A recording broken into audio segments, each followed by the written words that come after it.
Well, good evening, everyone. Hello. Hello, and Happy New Year to everybody in the room and also on Zoom. Nice to see so many.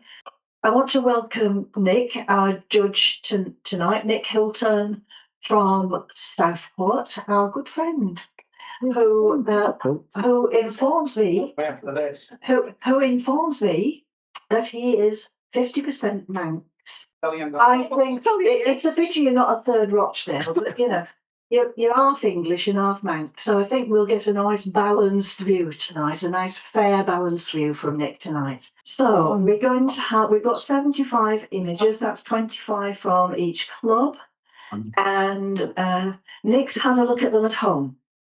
So he's had a brief look, and we're going to have a bit of a zoom through, are we? We are. We're going to have a zoom through the images, all 75, just a couple of seconds on each, so that you can get a feel for the standard, and also so that Nick can see what they look like projected, because they look a bit different, don't they? Projected. So over to Nick and Mike, who's running the IT. Right. Thanks very much. Can you do the lights for us? There we go.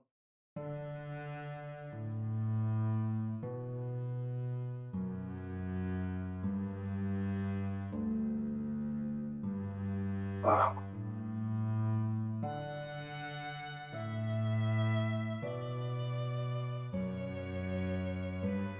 So just as the images are running through, once again, thank you very much for your warm welcome at Oldham. I apologise for a great start.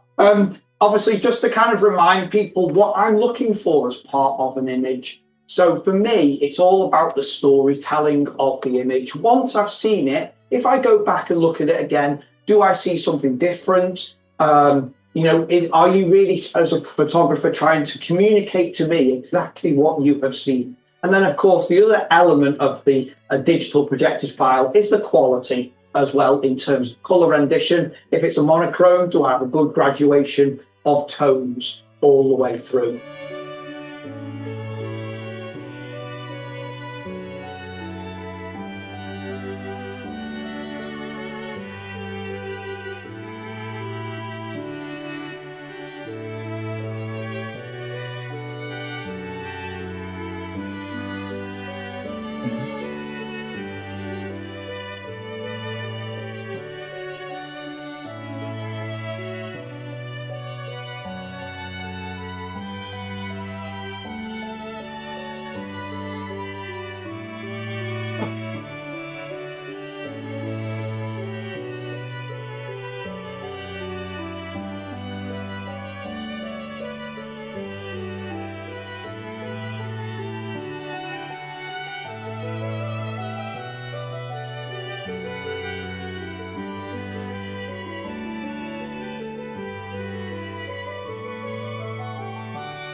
Right. It's all yours, Nick. Right, thanks very Are much. you ready for this challenge? Let's go. Ascension. So what I'll do is I'll hold some back, and some of them I'll obviously give some comments in a score. So I hate to be very predictable and boring, but please can you hold that one, Mike? I'll hold that one. Horning in. Can we hold that one as well, please? Did I get that? Cascade of fire. So I can appreciate what the author's done in terms of trying to capture an event and show me, who wasn't there, what is going on. We've got plenty of movement of what's going on. And one of the challenges you've got as a photographer is when you see a very busy scene, is trying to isolate what is going on.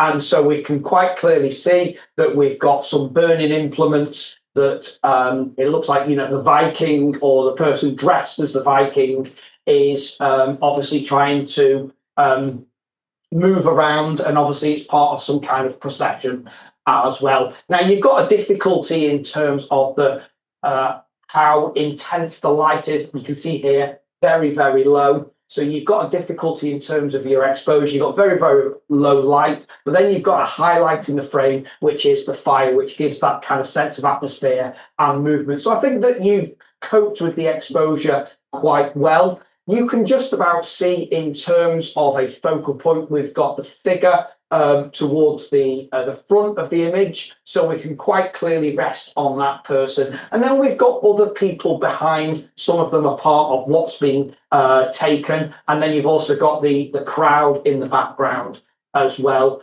I can just about work out what's going on. It is a very, very busy scene.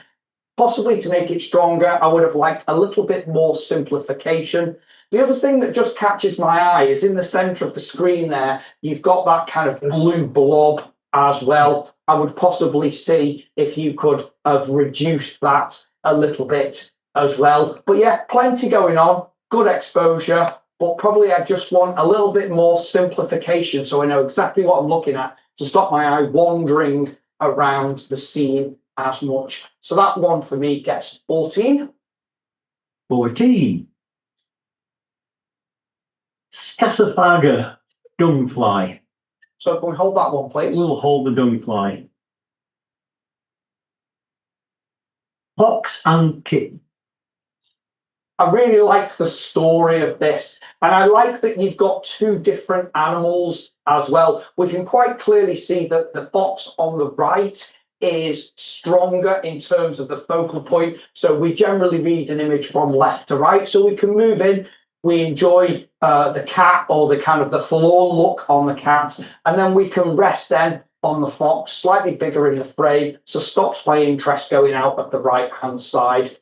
Also then, as part of a base to the image as well, I like the hand in the frame. It kind of gives that third element for the fox and the cat to kind of just rest on quite pleasantly in the frame. And then you can still see some of the detail in the background of the person as well, that kind of third element. So I like that the author has cropped in really, really closely. I don't need to see the rest of the person. It's just the expression on the kind of the eyes that you go to. So that one gets a 17. 17. Companions. Exactly what the title says. You can quite clearly see the relationship between the person and the dog as well. I'm not concerned that the person isn't looking at you as a photographer. They're too busy, they're too wrapped up in how precious their dog is, and you can see her, the lady, looking quite lovingly at the dog. But then it's the intense stare of the dog that really kind of captures you as a focal point. I like that you've also managed to, in terms of you taking the picture, isolate the person from the background as well. You have got, as part of your monochrome, a reasonable gradient of tones. You've got a black, you've controlled your whites as well. I think that in terms of including any more would have made it quite busy. So I like that you've gone in fairly close once again, removing any distractions. So that one gets 16. 16. Singing tree.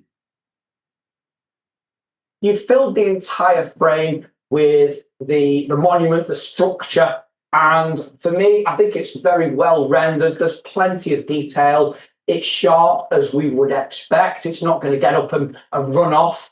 So very, very static. So that means you've managed to get the maximum amount of quality out of that. I also think that the sky behind is very pleasing and has converted quite well to monochrome.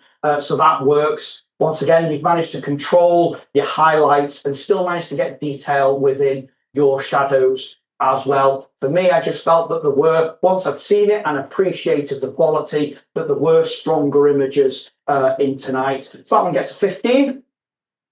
15. Tom. So when you take portraits of people, it's all about being able to project the character of the person. And you can see that he is a hard worker. He potentially has had quite a hard life. And that comes across. And I think converting or presenting your image as a monochrome really has enhanced the feeling as well. I like that he's actually got his mouth open. You can see his crooked teeth. That's part of the kind of the character, as we've said, the unshaven, and then just to kind of top it off, you've got good catch lights in the eyes, and you have got plenty of detail. That's distracting. That's just turned up as well. Whether you've seen this person and you've managed to isolate him, or you've actually engaged with the person and said, you know, do you mind if I take your picture? Then once again, it kind of has really come across. In terms of the proportions in the frame, I enjoy that. So we've not just got the head, we've actually once again got that base in the image. So we've got shoulders as well. It is beautifully sharp all the way through. And so that one gets a 17. 17. Flight of the bumblebee. So I can appreciate what the author has tried to do in terms of capturing an insect and capturing the environment as well and presenting that to us. In terms of the lighting, I think that you've coped with that very well.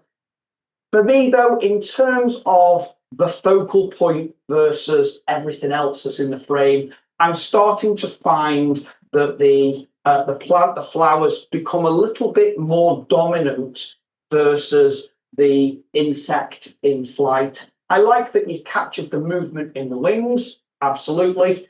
But I just think for me, the insect needs to be a little bit sharper in the frame. Probably the back part of the bee is sharp, but I probably just want a little bit more in terms of the quality of that. In terms of your depth of field for your flower, I think that's absolutely fine. And once again, they are very, very difficult to do. And I think that you've made a good attempt. You just probably need to take a lot more frames, and hopefully then you'll get one that you've just got it in the right place and just a little bit more sharper. So for me, that one gets 14. 14. Superbikes. Mm. In terms of taking sport, especially when you've got a very fast moving object, you want to make sure that you portray that the objects are moving. So you've got a balance between how fast your shutter speed is versus giving me a little bit of movement. And I can see there in the tyres, you have got a little bit of movement.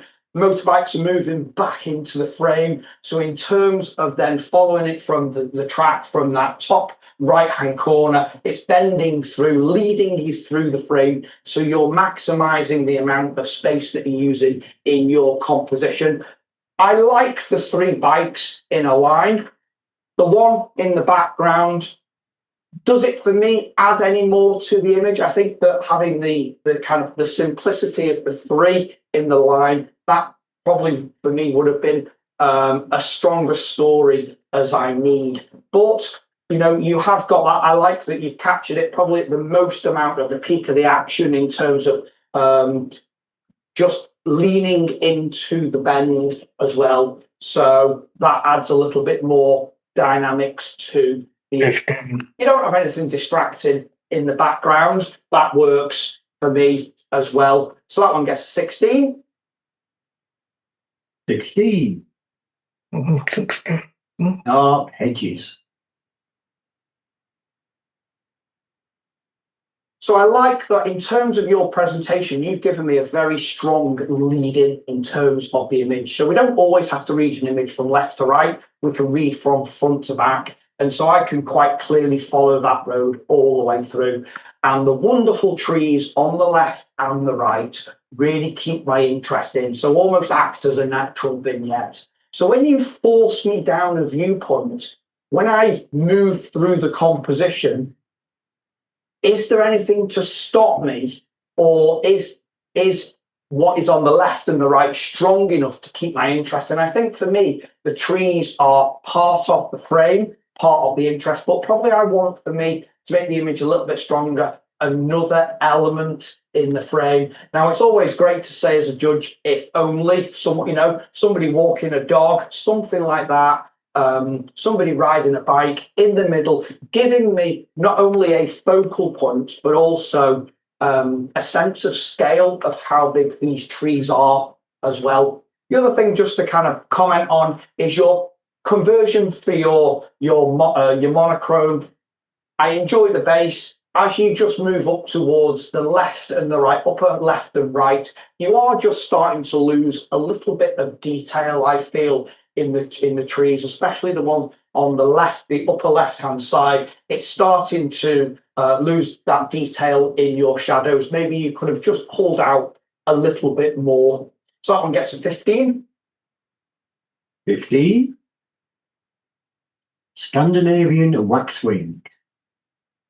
So first of all, you've had a complexity in terms of the strength of lighting, which you have handled really well. And also you're looking slightly up towards the sky. So you have got the highlight in terms of trying to get you a good exposure on the bird versus the exposure on the sky as well. Now, you've been very blessed with a very good day in terms of that blue sky. And so I think the coloration of the bird, the coloration of the plant really worked well with the background as well. You've also managed to capture the bird, showing me some behavior. So it's adding a little bit of interest as well in terms of the seed that it's got just about in its mouth. You've got a strong catch light as well. In terms of the feather detail on the bird, I think for me, it's very pleasantly rendered all the way through. It's a good size in the frame, and you have got, as part of your composition, a diagonal in the frame as well. You've placed it fairly centrally, and I think that's quite appropriate for the crop that you've given as well. So that one gets a 17. 17. Rough weather training. So quite an unusual. So you've managed to get yourself into a position where you have seen this go on. And yes, it does come across in terms of the roughness of the waves. And once again, you've captured the boat probably at the peak of the action. You've got that movement in terms of the wave coming through. So giving me a sense that the boat is really kind of fighting through the waves, which does work. You haven't got as much detail in the sky, and that's absolutely fine. But may I suggest to the author that if you look at the kind of the top portion of the image, maybe it could do with a slight crop, maybe just to reduce the amount of empty space at the top of the frame. So that one gets 16. 16. Girl with siskins. Yeah, can we hold that one, please? All that one. Relaxing behind bars.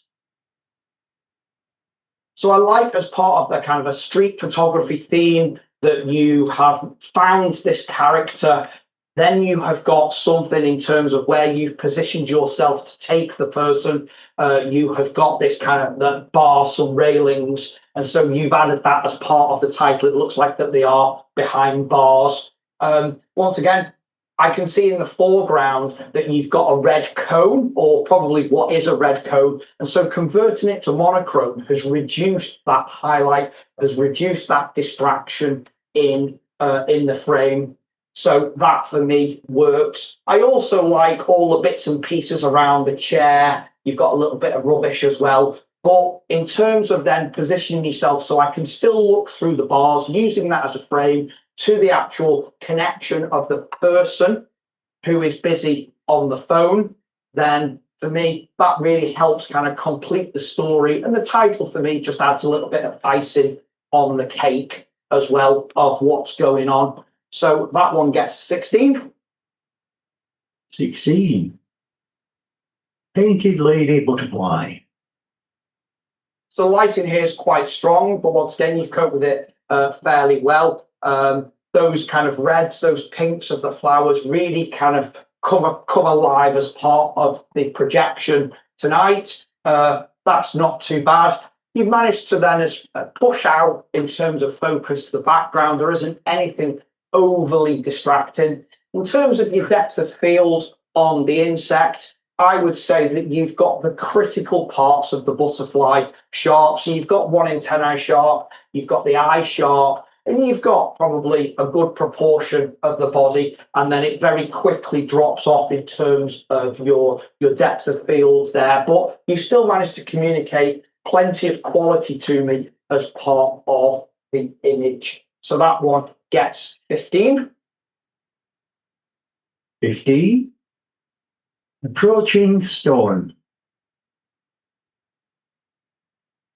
I can appreciate that you've gone and seen probably lots of boats, and once again, you've simplified that composition in terms of the boats. I like that there's lots of different colours. You've got a strong reflection as well, which adds a little bit of interest. I think the lighting here has been quite strong, but still well controlled. It also then helps and enhances the feeling because you've got quite a stormy sky behind, but then also having the rainbow, I think for me, adds that extra as well. What I would suggest to the author is if you look a little bit closer in the sky, in the darker areas, you have got quite a lot of what we call colour noise just starting to creep in. Maybe with all these wonderful tools that we've got now in all this software, you might be able to just reduce that noise just for me a little bit more. But I appreciate all the boats and the landscape, and like I say, it's all about the lighting which attracts you to that image. So that one gets 16. 16. Snoozing duck. Yeah. Can we hold that one, please? Right. Tree on the rocks. Even though you're looking up, I like that you have positioned the tree centrally in the frame, and the position of the rocks act as a vignette and also a base to the image as well. The lighting hasn't been the most dynamic on the day, but I think you've managed to extract enough information and enough quality out of the file to come up with something that's interesting. Maybe I could suggest to the author a monochrome conversion possibly might have made it a little bit stronger. But for me, it's all about the hardness of the rocks versus a little bit more softness of the tree with no leaves, making it very, very kind of bare and stark. Really makes it stand out as well. Also, if you did convert it to monochrome, you might be able to just make a little bit the sky a little bit more punchy in terms of that kind of more brooding sky, which might add something more to the image. So that one gets 15. 15. Sigh under the night sky. So once again, you're forcing me down a viewpoint down the canal, and as part of your monochrome conversion, you have played with the shape and shadow. So the elements of the walls on the left and the right slightly darker, and then you've made sure as part of your processing that the bridge over the canal slightly lighter because that is the focal point. I like the sky, that works as well. I also like the little bit of light that has caught the darker water. It's helping for me to fill a little bit of empty space. It would have been great to see probably a gondola just on a kind of a sense of scale in the image, and also help fill the empty kind of bottom half of the frame. However, that piece of light, I think for me, is adequate as well to present. So that one gets 16. 16. Tranquility. The author here's gone out kind of very early or very late in the evening, so I like the warmthness of the image that comes across. Whenever we see warm images, we are automatically attracted to them. I like the simple composition of the rocks. Now, you could have gone a little bit further and almost gone for simplification or minimalism in the frame and just gone for one by itself. Now, the group that you've chosen is still quite attractive, because as you move from left to right, the size of the rocks get bigger. So the one on the left, on the right, being the most dominant, acts as a stop in the frame. I also like the proportions in the frame. You could have had the horizon in the middle, there's nothing to say, but you've devoted 3/4, just over nearly 3/4 to the water, which I think is probably the right amount of proportions and interest in the frame as well. So that one gets a 17. 17. Lionheart. Yeah, can we hold that one, please? That one. Off with lunch. So I think that you've caught the bird just at the right time. I like that you've got the catchlight in the eye. You've got a little bit of movement in the wings, and that's absolutely fine. Still showing me that that the bird is in flight, it is moving. You've got space for the bird to move into as well. And also it's got some catch. So once again, you're showing me behavior of that bird as well. You've managed to isolate it from the background. There isn't anything in terms of a distraction, in terms of a highlight as well. And you've got an interesting perch on the left-hand side. So, you know, as part of that story, we can see that the bird has caught the mouse, rat, whatever it is, shrew, probably has been sitting on the twig, on the log, and now is going to go and eat it, so it's flying off. So as part of being able to see what's there, I can build up a story of what is going on. So that one gets a 16. 16. Chit chat. So the bird's central in the frame, and I think that works. You've got quite good, strong lighting that you have handled fairly well. You've got a really strong catchlight in the eye. So rather like a human portrait, a bird portrait, you still go straight to the eye. So that adds some interest as well. You managed to isolate the bird from the background. For me, the kind of the tree on the right-hand side, although interesting with lichen, maybe for me, it's just a little bit bright. I probably would like that just toned down ever so slightly. However, the exposure on the bird, I think, is absolutely spot on, and that works. So that one gets a 17. 17. Karting.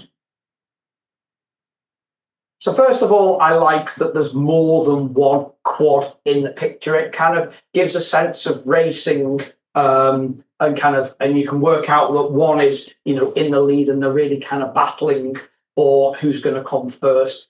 You've kept the base of the image, so once again, in terms of helping to tell the story, we know that they're not just in the air, but we know how far off the ground that they are. In terms of your shutter speed, you've got those movement in the tires, but you still made sure that the kind of the helmets and the people are reasonably sharp in the frame. In terms of the background and the position that you've taken, yeah, you know, these events, you are quite restricted on where you can go. And I think the background to a point is fairly neutral. I probably would have liked to see if you could have reduced the kind of the netting and the fence at the bottom, whether you could have got to a position to remove that a little bit.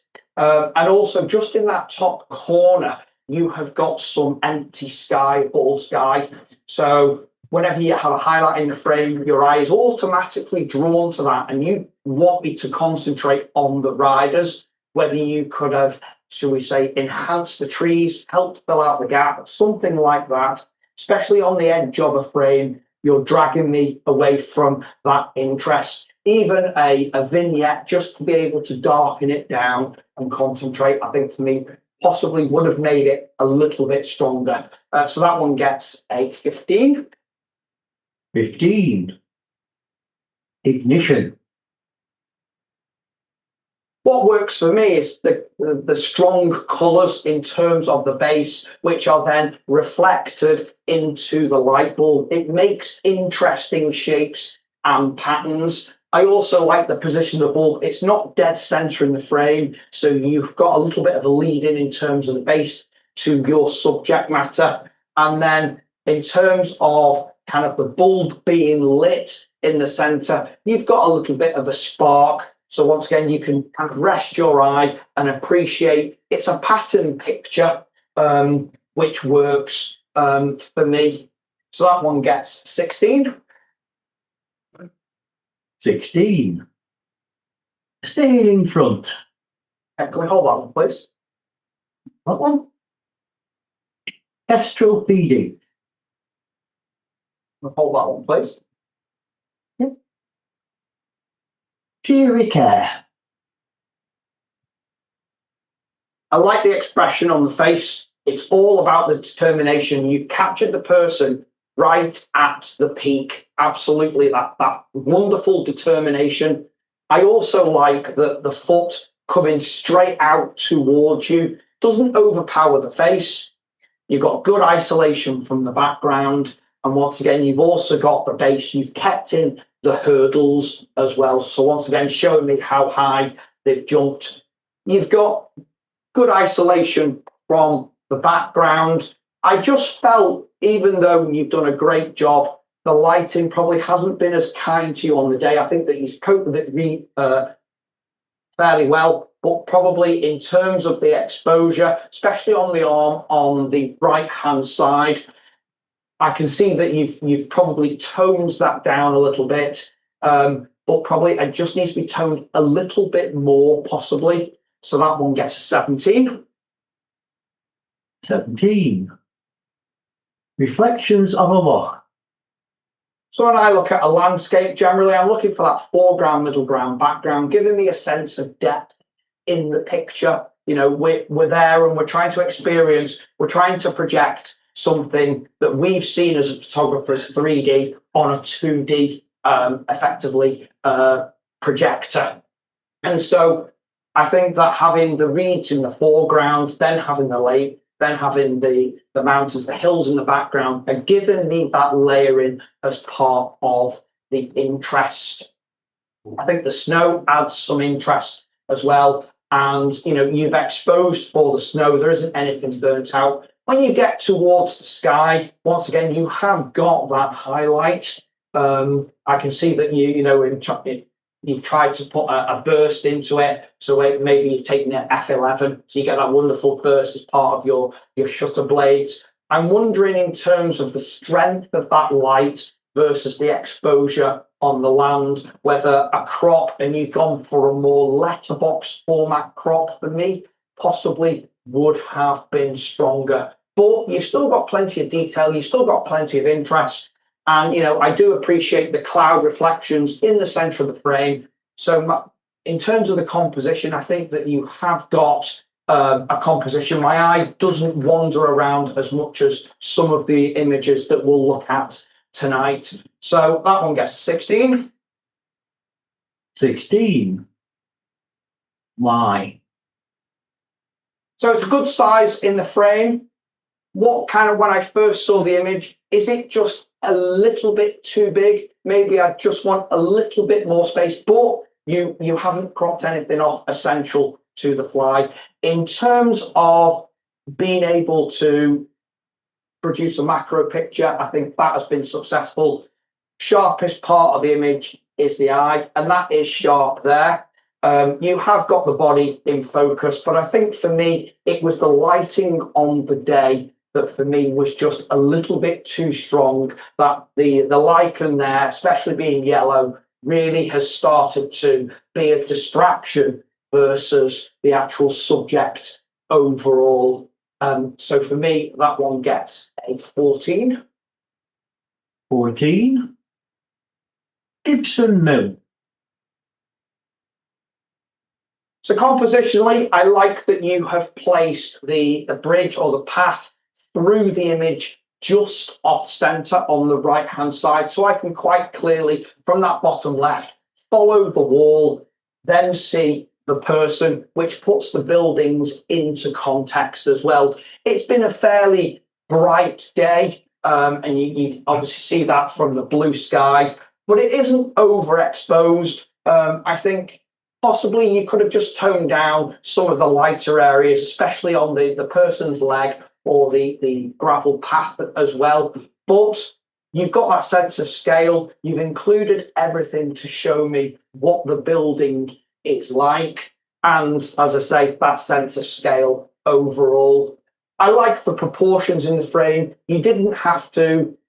Sometimes we try and cram absolutely everything into the picture, but here you've shown me the mill, you've shown me some of the kind of subsidiary buildings as well, but not all of them. But that doesn't matter because my mind can fill out what the rest of the kind of the left and the right buildings are going to be. Someone gets a 15. 15. Salisbury Cathedral Ponteflexion.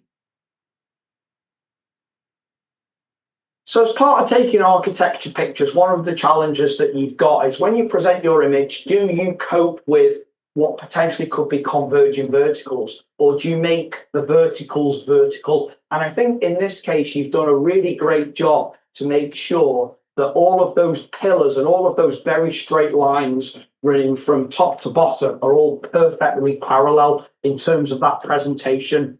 In terms of your depth of field, you've got loads and loads of detail all the way through.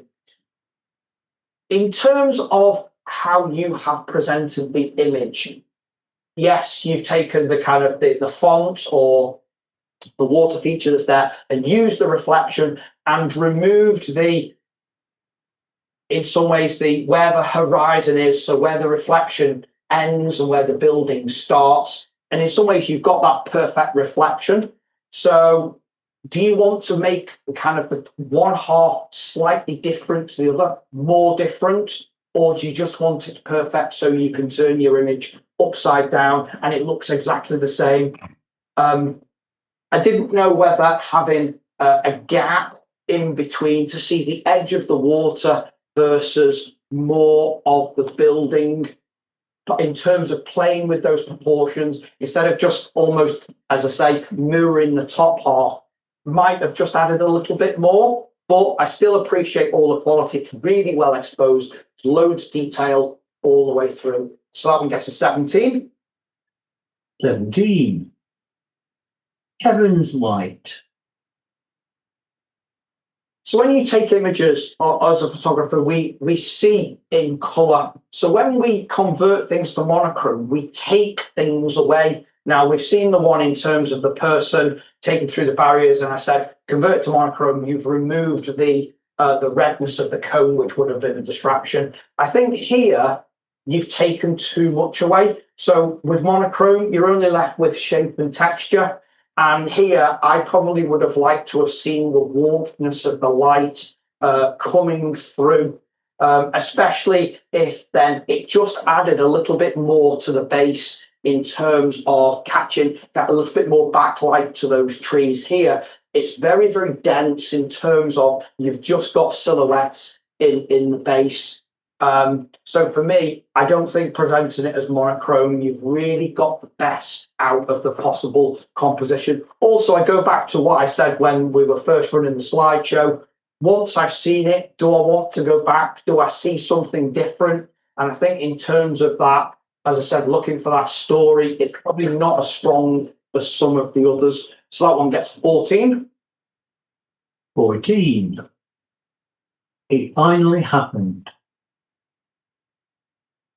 So I like where the author has presented or cropped the image as well. You've got a kind of a wonderful story. You've gone in close. It's all about the whiskey glass and the expression on the face. So you have made those as large as you possibly can in the frame. You know, the hat adds a little bit of interest as well. And having that L shape in terms of the arm really stops my interest moving out of the right hand side if I've moved in. You've then added a little bit more emotion into the picture because of the way the person is looking. And then you've also got the smoke as well. So it's given me a little bit more. It's not just a static image. You're giving me a sense of movement. Almost I can smell the smoke as part of the image.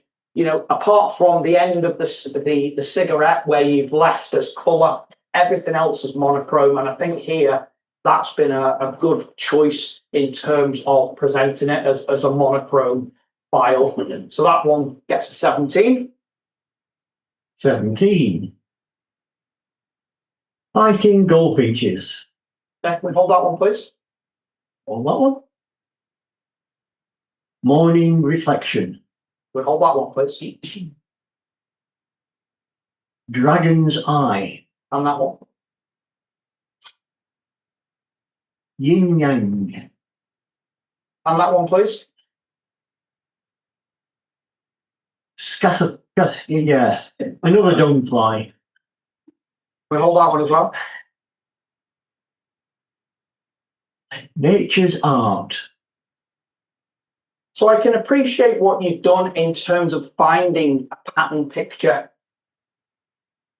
So the first thing in terms of seeing something and putting together an image in your mind before you've taken the picture is, where is my focal point?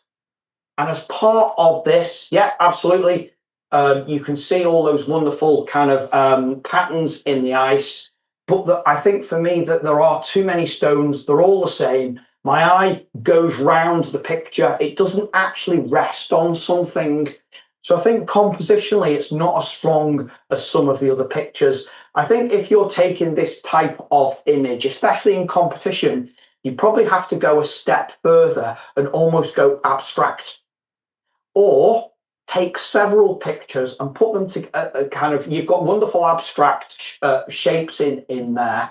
So put together a panel of 3 or 5 or 7 of just slightly different images, but all on the same theme. And I think then instead of showing me the whole picture, but smaller sections would help to build for me a stronger story. So tonight, that one gets a 13.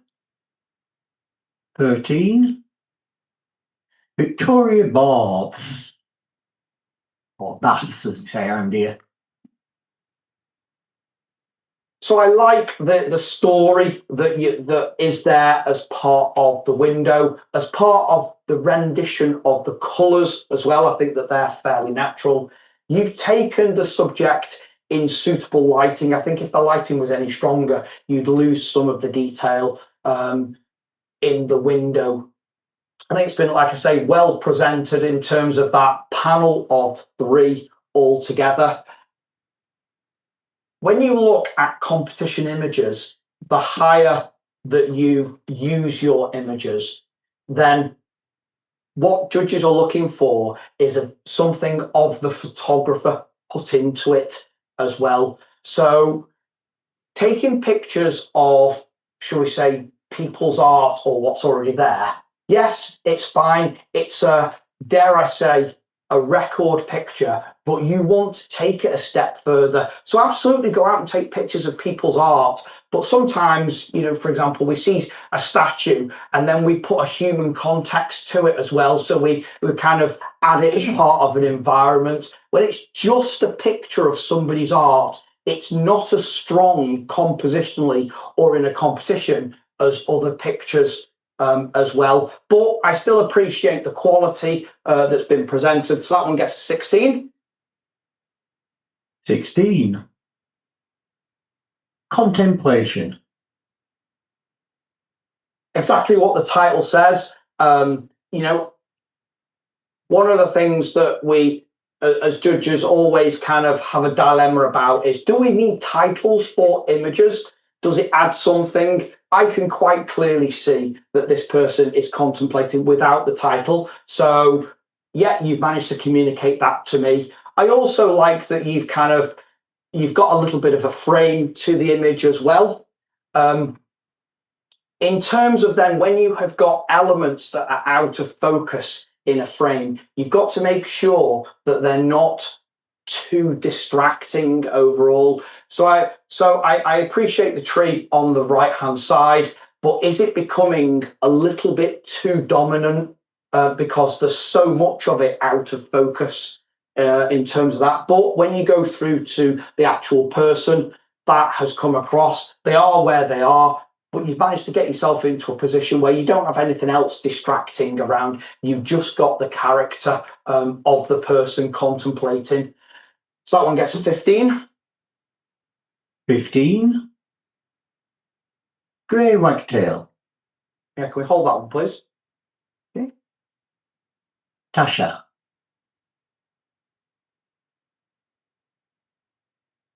I like the proportions in the frame. So in terms of the shoulders for the head to sit on, that all works. In terms of the converting it to monochrome, that works. You've got a good graduation of tones. It looks like that you've maybe slightly enhanced the eyes, but not over enhanced. So you have got that really strong connection here. Shoulders are pointing forward. You don't have a little bit more 3 dimensions, but that once again works. I like the quality in the necklace as well, and having the hair just on one side also works as part of the expression as well. The lighting is suitable for this kind of person. So different people suit different types of lighting. So here, the clamshell beauty style lighting really does come across. And in terms of the skin tones, I think in terms of your monochrome, that's come across well. And that one gets a 17. 17. Doodle door. I like that you've used a slightly longer shutter speed. Yeah, quite a well-known place, but I think converting it to monochrome, once again, really does work.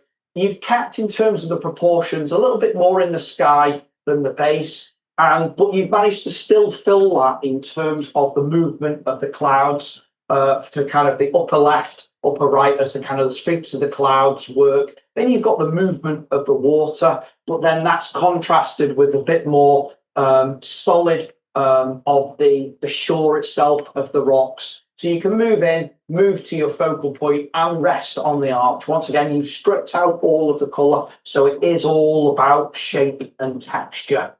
So that one gets 17. 17. Polo. So I think that you've got the rider in the peak of the action. I like that you've got the hooves off the floor. The rider is sharp enough. And you've got the ball in the frame as well. So help adding context. In terms of your background, it doesn't over compete. Maybe I would have liked a little bit more isolation overall in terms of to remove any distractions. You know, as much as I appreciate the rider, the horse, when you go back and look at it again, the fence in the background does start to impede on the polo rider as well. The other thing I kind of recommend to the author is go and have a look at the internet at some of like the top polo pictures, and you generally don't find some of the really top polo pictures just having one rider. They have more than one. And generally, sounds really cruel, but they ride them into each other. So you want that wonderful V together as the horses or the riders start to collide and fighting for the ball as well. I think for me, that would have made a more exciting composition than just having one rider. So that one gets a 16. 16. Reflections, Media City. So we talked about kind of the attractiveness of warm images. That comes across. I like the reflection as well. So compositionally, it works. Having the same, though, on the left and the right of the frame your eye starts to bounce between the left and the right. It doesn't actually rest on something. I want to rest on something or make the reflection a bit more abstract. So would 1 be more powerful than 2? Possibly. The other thing is I just wonder where the reflections come from in terms of the windows right at the top of the frame, where they've come from. Do they add anything to the image, or do they take something a little bit away? The other thing is, when I look a little bit closer in terms of the quality of the file, it is getting very slightly noisy all the way through. And I wonder whether kind of cleaning up once again through denoise or something like that would just make a slightly cleaner file as well. Someone gets 15. 15. Miyamoto Musashi. Mushi. So it's a great character, and I think the lighting really kind of picks out the person. You place them centrally in the frame, and that in some ways makes a strength to the character that comes across. In terms of then them facing kind of square onto the photographer, it does to a point make quite a flat composition, knowing that we're wanting kind of a little bit more depth to the image. Now, kind of almost contradicting myself there, you have got a little bit of depth in terms of you've got hands and you have got sword, whatever it is. So you can see a little bit in terms of the depth to the image. The other thing is, in terms of having a very dark background and also the person wearing dark, you've got to make sure that you've got separation, that the person doesn't bleed into the background. And I think for me, on the left-hand side of the frame, you've got that quite clear separation. Maybe on the right-hand side, it does start to go to shadow. Maybe that's what the author intended in terms of adding a little bit of contrast and shape overall. But once again, in terms of competition, as much as I enjoy the image, I think that there are other characterful portraits that for me were just a little bit stronger overall. So that one gets a 17. 17. Yeah. Yeah, we hold that one, please. We'll hold that one. Right, well, that was a quick one. Right, are we having a brew then?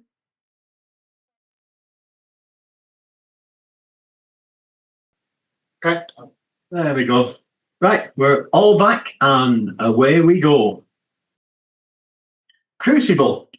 Yeah, we'll hold that one, please. The Time Traveller. I like the character, and in terms of the character versus the background, the two work together in terms of tonality, and I appreciate the work that the author has put in. Also, I like the additional elements, so it's not just a person and a texture. You've also got the rock as well. That adds a little bit of interest, doesn't overcompete with the character. It's sympathetic tones all the way through as well. In terms of putting it together, I think that the person is reasonably grounded on the rock as well in terms of that shadow. That works, so they're not kind of floating in midair. The pose, once again, I think it kind of is in keeping with the character overall as well, and that one gets a 17. 17. Black back of gold. I like that you've got space for the gull to fly into. You've got great feather detail all the way through. You've just about retained the detail on in the whites on the tail feathers. Just above the head, you are just starting to lose on the projector just a little bit of detail in those whites. But I think for me, the size in the frame, you've got that diagonal as well with the wings stretched out. But then the kind of the icing on the cake is the catch in terms of the crab as well, showing me that bird behavior. So that has, for me, lifted it in terms of interest. So that one gets 16. 16. Brothers. Yeah, we'll hold that one, please. Tamsin Osborne vaulting the high jump. Hold that Not one. high jump, is it? Yeah, we'll hold that one, please. No. Vaulting the pole. Oh, no. Vaulting for gold. Yeah. It got off too quick. In the purple zone. So I appreciate the person has played with gels to kind of give a bit of a feeling, a darker feeling to the picture. The smoke gives kind of a bit of a sense of movement, and almost kind of not seeing the person's face gives a sense of mystery overall. When you play with gels, then sometimes the colour can get to a point where it is quite overpowering. So here, yes, I can see that there are strong colours, but maybe I want just a little bit more, maybe being able to see the person's face through the visor. If they'd had the visor up, that would have probably given me a little bit more of a connection. Whereas the person all dressed in black, no face at all, then for me, it just takes something a little bit away. In terms of the background, it looks like a kind of a garage style background. Was that the best background that you possibly could have had? Could you have made it a little bit more, if it was in a kind of a shed or a garage, a little bit more with kind of tools and things, which I think for me would have given a little bit more connection to the motorcyclist. So that one gets a 15. 15. Kestrel with mouse. Or is it a moose? So I like the Kestrel. I like the position of the Kestrel, and once again, dot catch. I like the movement in the wings as well, the way the bird is leaning over the prey. You have got quite a bright background. I would have liked that to have been toned down, but for me, it's just the size of the bird versus effectively the perch, the wheel as well. I understand why you have left it in and you've got the rock as the base. But I think for me, I'd like more space devoted to your focal point, your main subject, which is beautifully rendered, but just starts to get a little bit lost in terms of the size. So that one gets 16. 16. Green veined white resting. So it's good size in the frame. I like that the butterfly is pointing into the frame. You've got quite a strong, in terms of sharpness. I can appreciate that all the way from the antennae all the way to the tip of the wing. That's all in focus. In terms of what I was not quite sure about is kind of in terms of the processing, whether you've lost a little bit of the contrast, whether you've been shooting into the light, so it's kind of reduced a little bit of the contrast overall. When you look at the quality of the plant that the butterfly sits on, I think for me that you're losing a little bit in terms of what you've done in that processing, which is a bit of a shame. You have got a wonderfully rendered background and you've got that separation, but I think for me, it's just something a little bit odd in terms of the detail on the plant, which just lets it down. So that one gets a 16. 16. Breakfast with Caravaggio. So one of the things I always find difficult as a photographer is to do still life. Everything is within your control, what you include or what you exclude as part of your composition.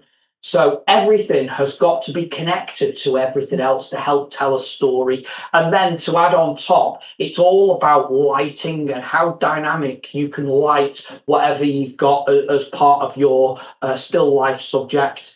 And I think here, in terms of, let's start with the arrangement, you've got almost kind of a wonderful triangular composition. So you've got some elements in the foreground, and then in terms of height, you've got larger elements at the top. So your eye can move in from the left, move up to kind of some kind of decanter to the jug, then to the candle and back down again, and then use kind of the base of the table to move back. Then, as part of being able to make it a little bit more dynamic, you've broken through your frame of your composition by having a tablecloth napkin move through the frame. So I appreciate that as well. You've got a warmth to the image, so all of the textures, all of the colours in the frame are all warm colours. So you've got the red grapes, you've got as I say, the red wine, vinegar, and you've got the candle. And then you've got the kind of the warmer texture on the egg. So it all comes together as a kind of quite a competent scene. The only thing that ran through my mind is, have you got a few too many elements in the frame, or have you got enough? And so, once again, the most successful pictures in competition are the ones that have a simple composition, but still have dynamic lighting and are interesting subjects. So for me, I possibly would have, there's some onions, some eggs, something like that. That makes a really interesting composition there. Do you need the bread in the center? I don't know, to be able to complete that, but I still enjoy it, and I still think it's been well lit as well. And also, it's quite different to everything else in tonight's competition. We've seen lots of different ranges of subject, but we haven't seen that much still life as well. So that one gets a 17. 17. Unstoppable focus. Keep that one, please. Squabble between starlings. And that one. Lighthouse at Amble. So I could see what the author tried to do. First of all, I think it's been wise to present it as a monochrome image. When you do seascapes with a long exposure, you need to make sure that, I think for me, it works better when you have got a difference in your texture tones of the water versus the sky. And I think here you can just about see the horizon line. That's also emphasised by having the small piece of land on that right-hand side as well. You've also got that lead in, and I think it's interesting, which then comes to a stop. It's not in the middle of the frame, the lighthouse, the warning beacon, and that's fine, but it still gives you that L-shaped composition. I wondered though, just to kind of make it a little bit stronger, whether you could have made a little bit more of that pier and of the gates as well, especially as converting it to monochrome, you then get all the wonderful kind of the spikes, and you can't go past that. But having the movement of the water versus the kind of the hard concrete, so you've got soft and hard in terms of textures in the frame, I think work together. But as I say, just making the pier a little bit stronger in the image, I think for me would have made it more, probably for me to give it a higher mark. So that one gets a 16. 16. Very light. As I say, we're not judging titles. Maybe it would have been nice to actually give it a nature title to actually tell me what I'm looking at, instead of a more of an artistic title. I like the lighting. Yes, fairly small in the frame, but I like the difference between the left and the right. So you've got good separation of the fungi from the background. That works. I like the coloration as well. Possibly, as it looks like probably everything was in your control, might be very tempted just to have done a little bit of gardening in terms of the out of focus leaves or moss just on the left hand side of the cap. Maybe if that had been trimmed back ever so slightly, then it probably wouldn't have been as dominant as it currently is. But I still enjoy it as well. And that one gets a 16. 16. Tongue in cheek. Yeah, I'll hold that one. Highland reflection. Yeah, so the lighting's not been the most dynamic on the day, typical kind of British weather. But once again, I enjoy the composition. You've gone out in probably unfavourable conditions, but still come up with an interesting composition. You've got that wonderful lead in terms of the left-hand side. You can move through the mountains, and I like the reflections of the trees as well. They are just off centre. They're not all the same size in terms of the pattern of the trees, so that works. And then also where you've chosen to present your crop of your image, you've kind of helped fill an empty space in terms of filling what could have been a bright area of the water as a reflection with the interesting shapes of the trees. they are almost going to a silhouette. And I think if you have a silhouette in a picture, it's got to be quite dynamic. So it doesn't you don't get large areas of empty space or dark shadows. And I think here you've got enough bareness of the tree to make them interesting as well. So that one gets 16. 16. Just a snack. I like that you got down to the same level as the bird. It's got some kind of food in its mouth, a nut, so once again adds a bit of interest. You have just about got a catchlight in the eye. It's just a shame, as much as the bird is the feather details rendered absolutely fine, that the bird is quite close to the background, so you haven't been able to push out any of the distractions of the background. Bear in mind that nature style images tonight are judged as pictorial, so you can obviously do a little bit of editing as well. You've just got a buttercup right on the edge of the frame, just on that left hand side, adds just a little bit of a distraction. But apart from that, you've still managed to capture and render a bird good size in the frame. So that one gets 15. 15. Salford key colours. One thing I would say to the author to start with is not all crops work as effectively on digital medium. So bear in mind, you want to present your image as the best possible, give the most impact when someone is looking at it. Sometimes if you use a letterbox crop on a digital projector, you don't get that maximum effect like you do on a print. So just something to be aware of. However, what you've presented, whether you've stitched together, it's a single frame, yeah, it absolutely does work. Even though you've gone out fairly late at night, you've still got, because of the light pollution, you've still managed to get some detail in the sky. I also like that you've got a hard stop in terms of the handrail on the right hand side, so you can move quite happily across the bridge past the BBC Media Centre to the Lowry and across. Once again, you've then got a difference between the top of the frame and the reflection as well, so we always know which way up the picture is going to be. I would possibly just recommend to the author you just do one or two little bits of tidying up in terms of the frame. So you've got probably it's either a few rain spots or lens flare on the image, just especially noticeable in that top left hand corner. Just one or two things that for me could just be cloned out just to make a slightly cleaner sky overall. But it's the attractiveness of the colours that really kind of bring the image to life as well. So that one gets a 16.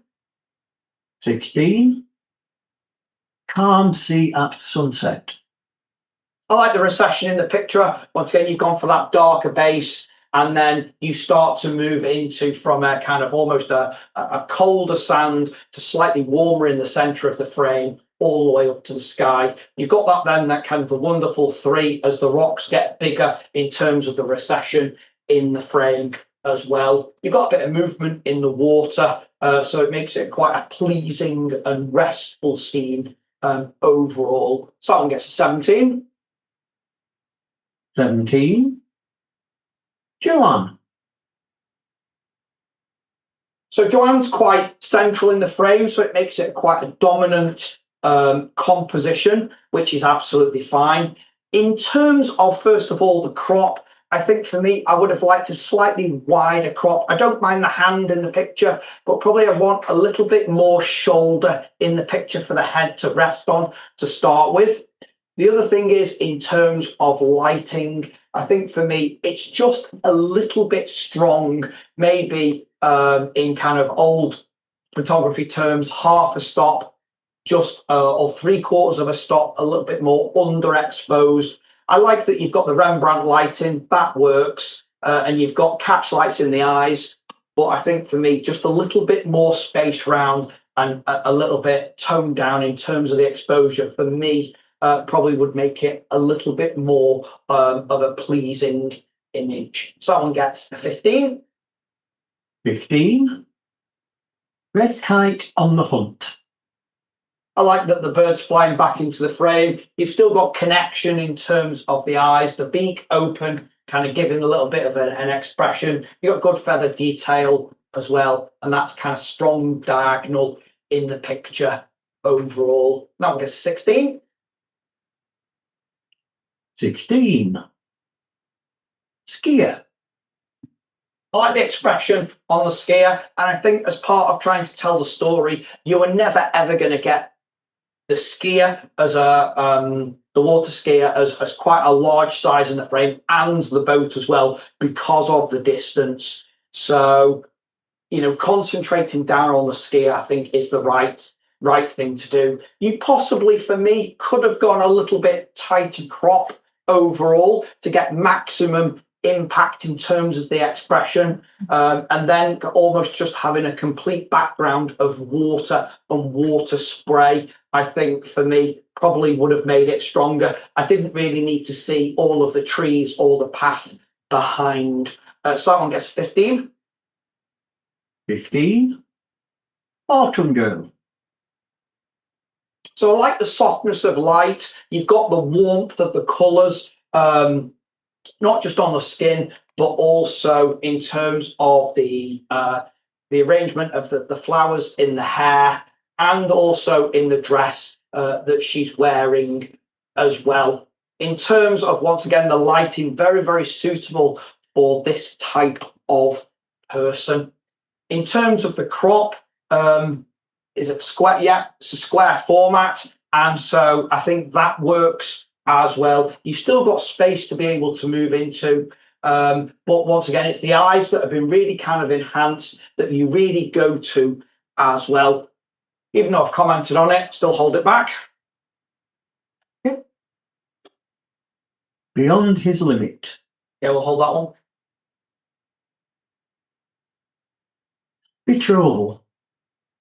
I like the story of this. So whenever you've got more than one character or more than one focal point in the frame, you've got to be able to relate them together, and that absolutely does work.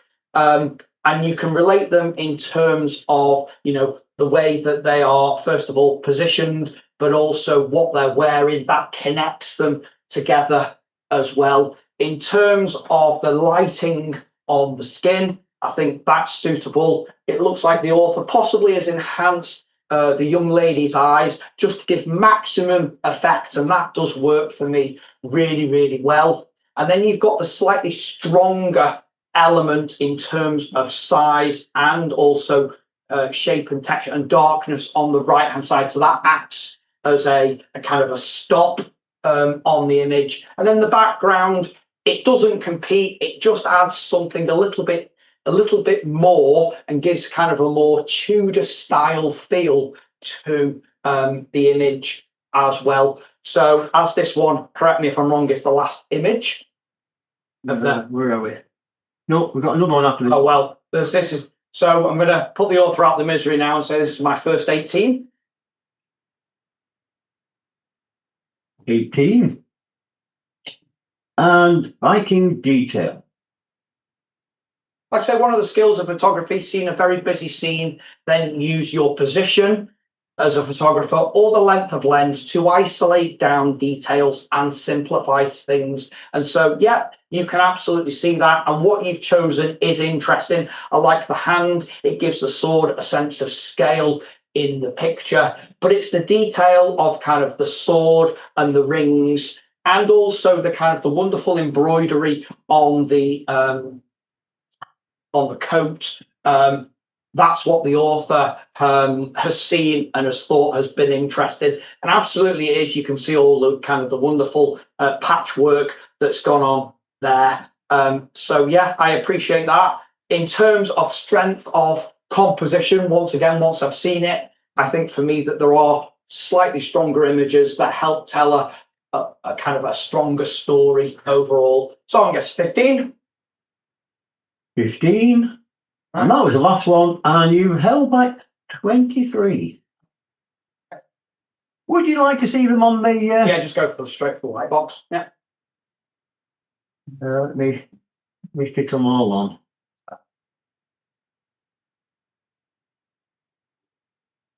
Enough. Yeah. Can we start with Autumn Girl, please? Like I say, we talked about the quality of lighting. That for me really works. It's the eyes that have been accentuated as part of kind of giving maximum effect. The only thing I would say to the author is, as much as you have gone for a warmthness, you've gone for a glow. When I go back and look at the image for a kind of a second or a third time, what runs through my mind is the skin tones just starting to be a little bit what I would call plasticized, maybe. It's been smoothed for me a little bit too much. So there's a big difference between having an absolutely stunning young lady with wonderful skin and a very grumpy old man with kind of very wrinkled skin as well. And so here, as much as absolutely she's got good natural skin, I wonder, as part of the processing, whether the author is, for me, just on the edge as well. But the composition and the other technical qualities for me still make sure that it's a deserved 18. 18. You find the right buttons? Yep. We have to dive in there. Yeah, can you have staying in front, please? Right, have to switch Top right, sorry. up there. There Yep. we go. Yep. So this is starting to be for me, some of the stronger sports images where I've got more than one rider in context. I've got that sense of movement. The first person's pin sharp. You can actually see the eye, so it gives me a connection. I've got 3 in the frame, so I can move between the 3. We know it's a race. I like the dirt that's being kicked up as well. And your background is full of dust. So there isn't anything distracting overall. Once again, the author's removed the colour, but I still think here you've got the strength of the shape and the texture that works as a monochrome. You didn't need any colour to separate the riders. So that one gets an 18. 18. And number 2, please. Number 2. Making it bigger. Come on. There we go. Phoning in. Rather like a human portrait, you go straight for the dog's eyes. I like the water. It's been quite a fast shutter speed, but you've got that wonderful movement of the water.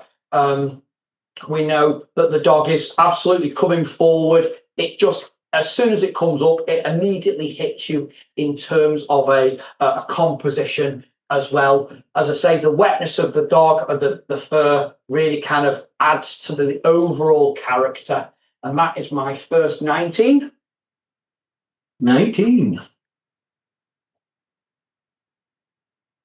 Can I have pastoral feeding, please? Gestural feeding. Sorry, 28. Somewhere. There it is. Yeah. Yeah, good separation, wonderful bird detail. I like the behavior of the bird in terms of moving from the tail and seeing how the bird is really bent over, destroying its prey. You've obviously got it at just kind of the opportune time as it's pulling it apart. Bit gruesome, but once again, it helps tell a story. In terms of the perch that it sits on, it's not over dominant as part of the frame. I think the proportions work bird to perch. That one gets a 19. 19.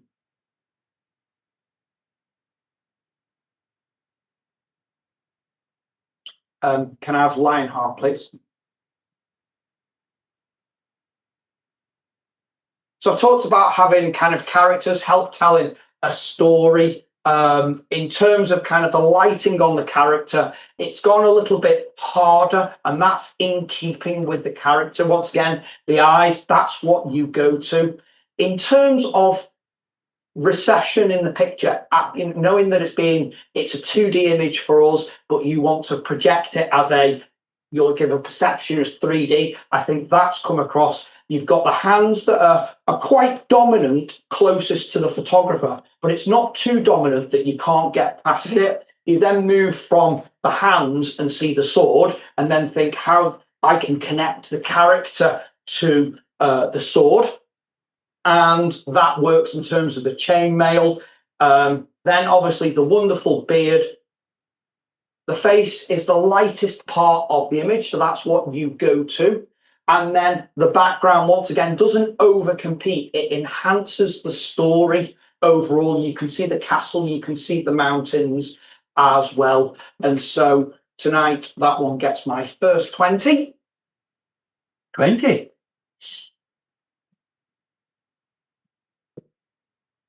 Tell you what all these are later. Yeah. You don't want to influence anything. Morning reflection, please. Morning reflection.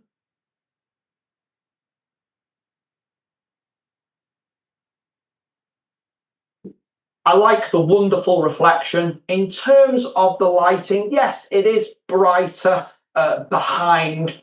Maybe I would have liked to have seen a little bit more light on the land itself. However, I like the kind of the contrast between the cold snow, the blue, and the warmer kind of sun that's set behind. The author's still done a great job in terms of getting detail in the foreground, knowing that it's in shadow. And you've got a difference from the left to the right. It's not just a true reflection. I've actually got something solid to rest my eye on the base in terms of that right hand side. So I can move compositionally in and then move back towards the peaks as well. And so that one gets an 18.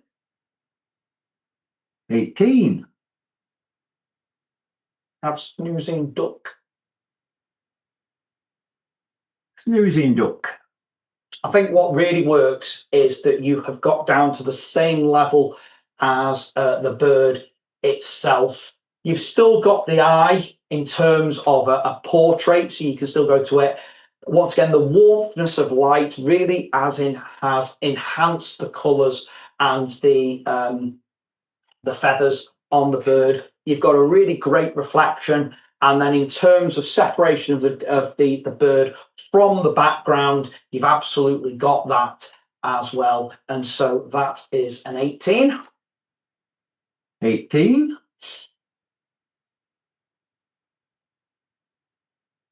I'm not even going to attempt it, but can I have number 40, please? Number 40. Oh, yes. Dung-fly with orange antenna. Really strong diagonal, good separation from the background. I like also the droplets of water as well. In terms of your depth of field, absolutely magnificent, knowing how small these wonderful critters are. I think the coloration of the fly versus the background work really well as well. Beautifully sharp all the way through. And that one gets a 19. 19.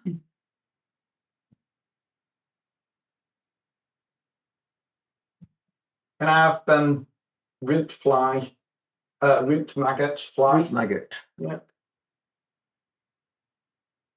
I thought this was well done as well. You have got, an interesting perch for the fly to sit on, and then you've got a kind of context. So we know that flies are small, but then we've got an even smaller fly as well. In some ways, it looked like it's trying to hide from the larger fly. Once again, wonderful separation from the background and wonderful detail all the way through. It is beautifully sharp across the frame as well. And that one gets a 19. 19.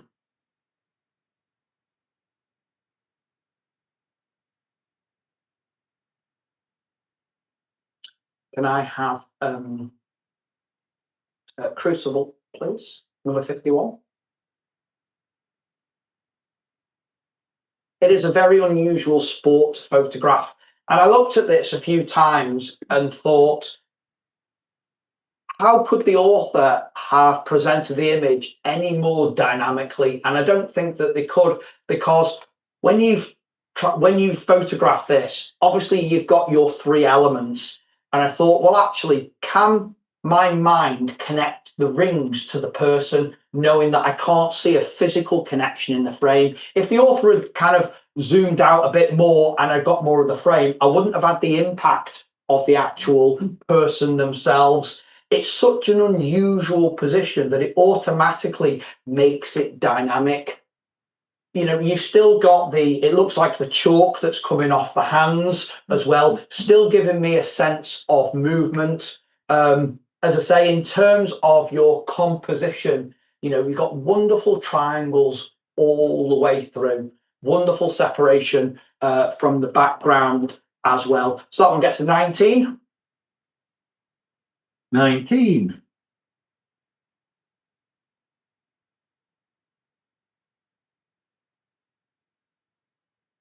Can I have grey wagtail, please?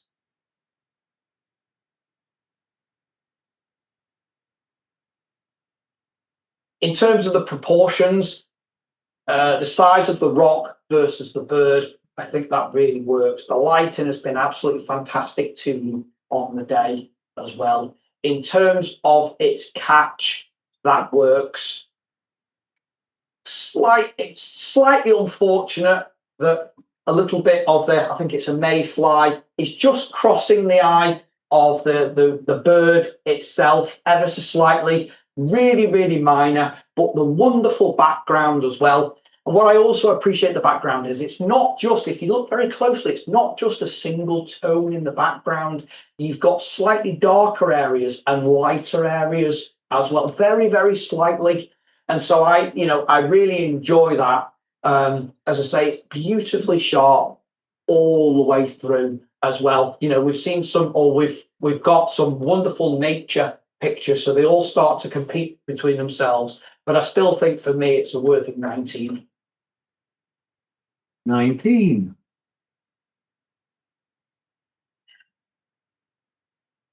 Can I have Ascension, folks? Ascension.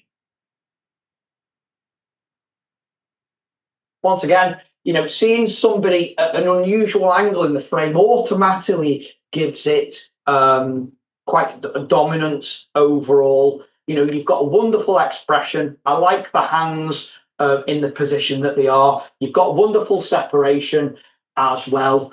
You know, you couldn't have got yourself into a better position overall. I don't think you could have taken a better picture of the subject. Obviously, your complexity is that the bar starts to split the image into two. There's absolutely nothing that you can do, but because you have lifted the bar out of the center of the frame, it doesn't become as much as of a distraction of splitting the frame into two. And of course, because you can see the face and you can see the feet, it automatically connects the upper and the lower parts of the frame together. And so that one gets an 18. 18.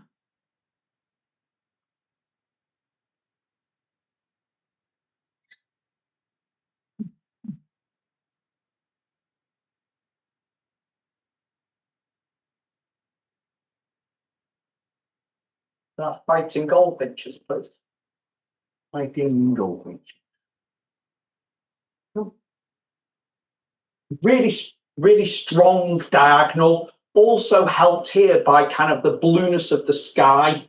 Wonderful rendition in terms of the catch lights as well. I like that one of the subject, even though it's the same subject, you have got one of the birds stronger. So the one on the right hand side is stronger because it's much bigger in the frame overall, and it's higher in the frame as well. But it's that really kind of strong diagonal that makes it work. And so that one gets a 19. 19. Okay, so we'll start from number 4, please. Number 5. Scarcophaga. Yeah, I think it's a really good size in the frame, not too big. You've got space to be able to move around. The colour of the fly versus the background automatically gives it separation as well. Wonderful depth of field. Even if it's not your type of subject, it just still gets impact in terms of the kind of the colours and the technical quality as well. So that is a 20. 20.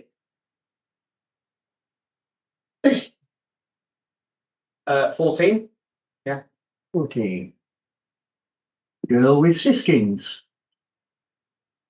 I liked the story of this. I think really kind of sympathetic lighting. You've got the three elements, they're all connected together in terms of texture and shape, and the relationship between the kind of almost the innocence of the young lady and the innocence of the birds. I can see how that works together in terms of telling a story. The background slightly darker, but in terms of that color palette, really kind of sympathetic to help tell the story. So that is a 20. 20. Yeah, 38. 38. I think for me, I felt this was out of all the landscapes that we looked at. No, the lighting's not dynamic in terms of strength of light, but in terms of composition and it working in that kind of softer light, I think for me, it made it really interesting. You've dominated more, or you've made more of the foreground in terms of that dragon's eye, as you've called it, and then the mountains in the background. So your proportions in the frame, I think, work, and you've devoted the right amount of space in your image to the most interesting parts of the frame. So that's 20. 20. Yeah, 39. Yin Yang. I just really love this in terms of simple images, in terms of still life. I just think it was really effective. In terms of the author stripping away the colour and presenting it as it was, really, it simplifies the image in terms of that shape and texture. They come together, whether you use them as leading lines to the left and the right, then the way that they are presented, I think, is really sympathetic, and it's 20. 20. Yeah. Brothers. Brothers.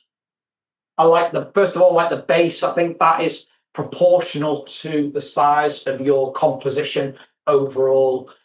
In terms of then the animals, you've got, in terms of that fur detail, it's warmer. You've enhanced that kind of warm feeling in terms of layering the textures on there, which are sympathetic. You've got space to move into. So I like the one on the right hand side, looking into the empty space, almost kind of looking out for prey, etc. So you've got that's part of the story, but then to kind of break that looking out, you've got one looking directly at you, so you've automatically made one subject slightly stronger than the other, even though they are both the same, so your eye does not bounce between the two at all. And so that's another 20. 20.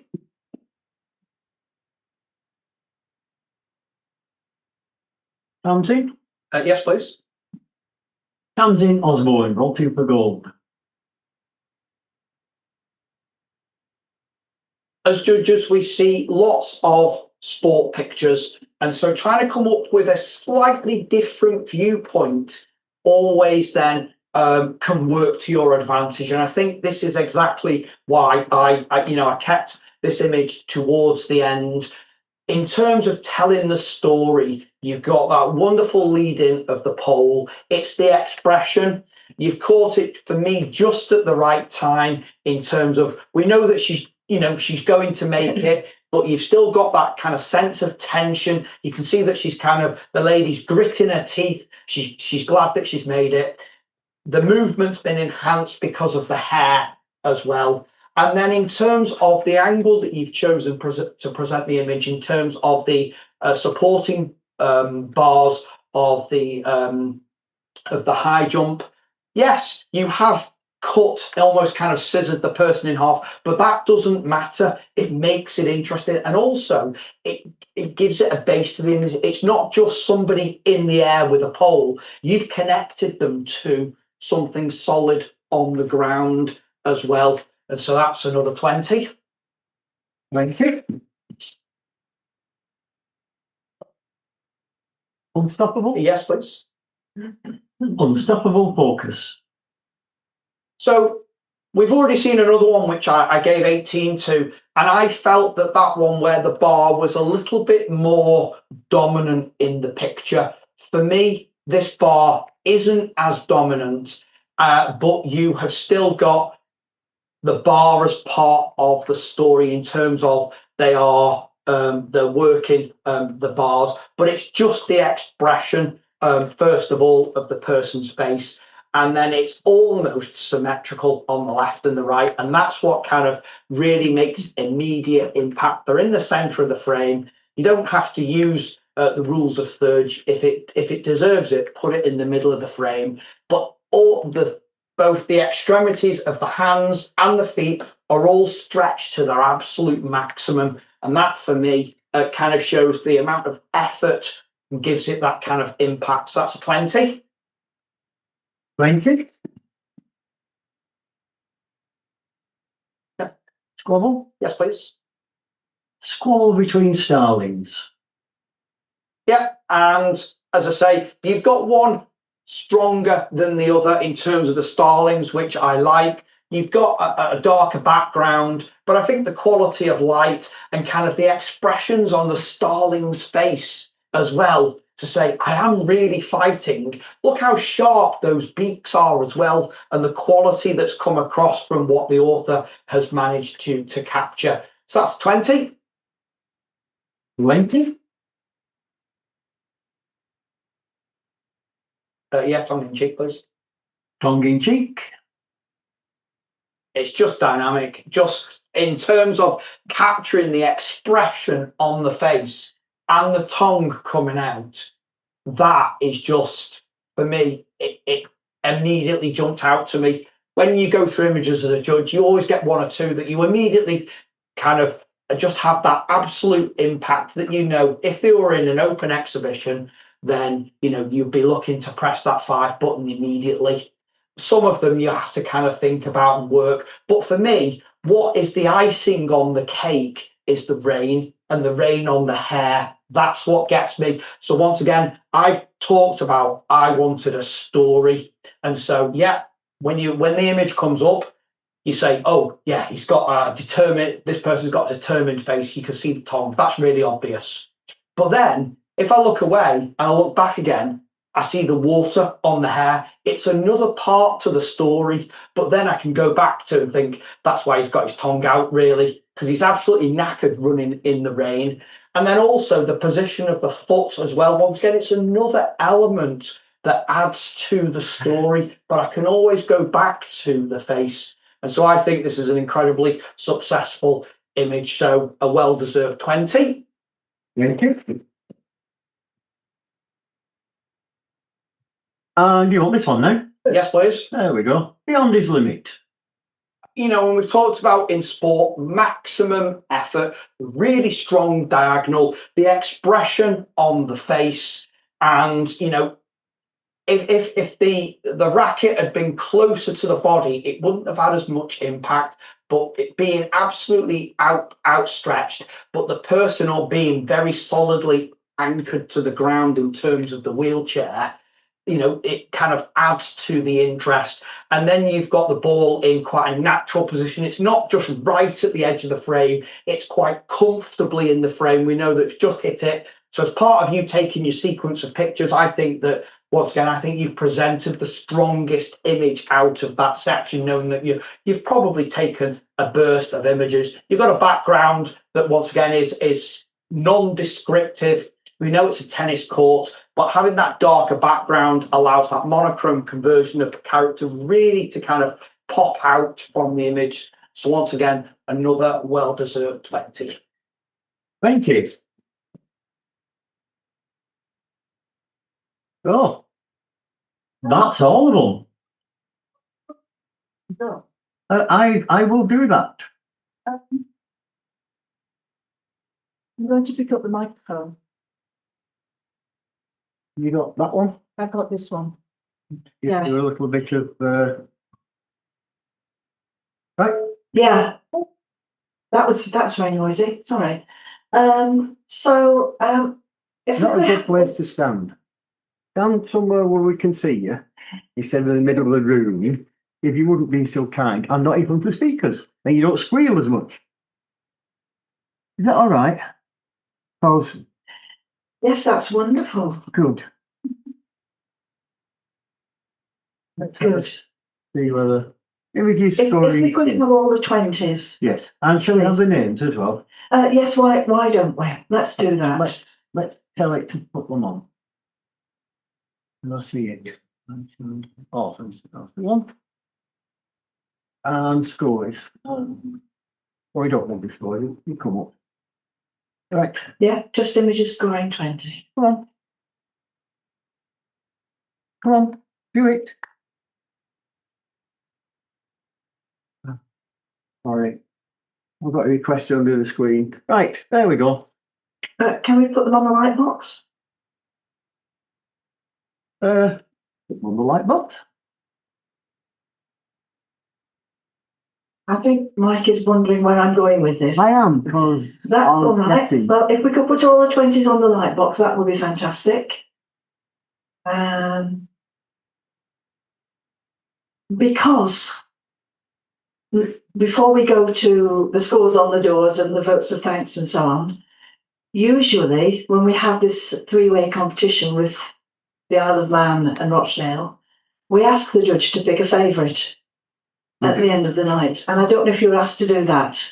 I was, yes. And have you got one? No. To be honest, I am assuming that it's going to come from the 20s. yes. So I'm going to put you on the spot and ask you to have a little look at them. And if you can pick a favourite, there's no prize for the author, but I think it's just very nice to know what you would want to take home with you. All of them. No. I'll go for tongue in cheek. I knew you were going to do that. We go to tongue in cheek. And that is by Katie. Katie is not here tonight. Online. Is Katie online? Well, I think she ought to be pleased. Katie is one of our youngest members. I don't want to embarrass her by giving her age, but she's certainly still at school. So I think it's absolutely fantastic. I thought you would pick that one. A very, very well-deserving favourite. So can we all congratulate Katie on the favourite image, please?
Do we want to do the scores on the doors?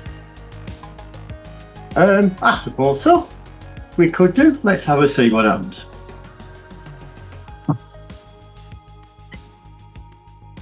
Wow. I think you've had a very difficult task tonight, and there's been some really fine images from all three clubs. So it is a surprise to see, such a difference in the marks. But I think this happens when you spread the marks as well as you did, and that is what competition is about. I want to congratulate all three clubs because it makes a wonderful evening when we can have so many images from the three clubs. Yeah, it makes it, and it has been a wonderful evening, albeit here in this room we've been rather cold, but there's a lot of warm hearts here, and I think a lot of warmth towards the judge tonight. We, 4 of us in this room, went to a judging seminar last Sunday, and one of the slides that's very memorable, that we've used in the seminar for a number of years, is what makes a good judge. And it's a kind of tick box, isn't it? Why don't you come over a bit closer to the camera so as to embarrass you? Run your scores, please. No, thank you. So what makes a good judge? Well, fairness to all subject matter, positivity, constructiveness, and I think it wasn't on the list, but I think you were quite kind in the way that you gave your appraisals, particularly if you found something that you felt needed adjustment. You were kind about it. And I think that gives us a lot of tick boxes there for you tonight. I want to thank you for giving us an entertaining evening and for a masterclass in timekeeping as well. So I would like everybody to join me in thanking Nick for his judging tonight. Thank you again to the three clubs. I know they're not all here in person tonight, but Mike will be putting together the presentation and the recording so that all of the participant clubs can see the recording later. So please don't leak the result to those who haven't seen it yet. So I wish you all a safe journey and good night, and see you all in the future and next week for our members. Good night.